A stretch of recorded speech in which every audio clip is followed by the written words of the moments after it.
To bid goodbye and Godspeed to a pretty good-sized group, an entire busload of ladies and gentlemen and a few of their kids going to Washington, D.C.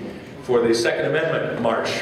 And it was exciting to see people taking off and riding on a bus all night to attend the rally and spend all day there. And then I think tonight they're heading back after it. And that's commitment. But some of you know Joel Fulton. I think I can hear him right now from Washington. And he never needs a mic, but I'm going to use this mic, but hopefully y'all can hear.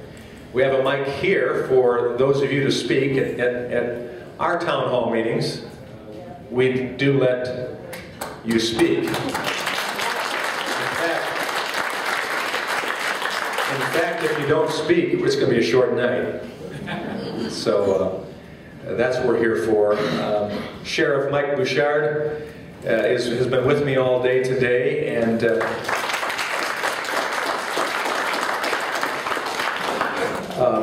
he's of the same mind that we're here to give you just the basics of where we come on several key issues on the state level and on the federal level.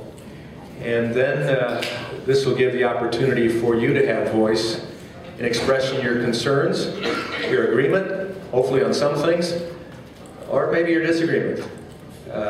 And we appreciate both. This country is a place that is better when people are energized and active. I'll never forget a wonderful friend and colleague of mine as State House Representatives. He was a liberal Democrat, and I was certainly a conservative Republican. We were both ministers or pastors by background, and so we were put on the debate circuit at times because of being on both different sides of the aisle and being ministers. And I'll never forget Lynn Johndell's speech for the going away party for the first term limited class in the State House. And both of us were members of that. And he talked about the messiness of democracy. And he said, if our country ever tires of the messiness of democracy, we will lose the genius of what this country is all about. And his perception of the messiness of democracy, this was Lynn Johndell saying it, was the fact that we can have foment, we can have debate, we can have strong interaction, we can even have disagreements. But when that's all done, and we implement whatever comes from that, and I would add, under the constraints, in fact, I would say under the benefits of the Constitution, and we go on as Americans. And that's, I think, what government was established to be, a place of debate, but ultimately a place as well that's willing to listen to the people, energized on issues, and then based upon the Constitution. And where that's not violated, the majority, we move forward. In Congress right now, we're wrestling as citizens with what we've seen in recent months of a seeming, at least to some of us, a seeming disregard for the voice of the people, or a willingness to not listen to that voice and disregard it.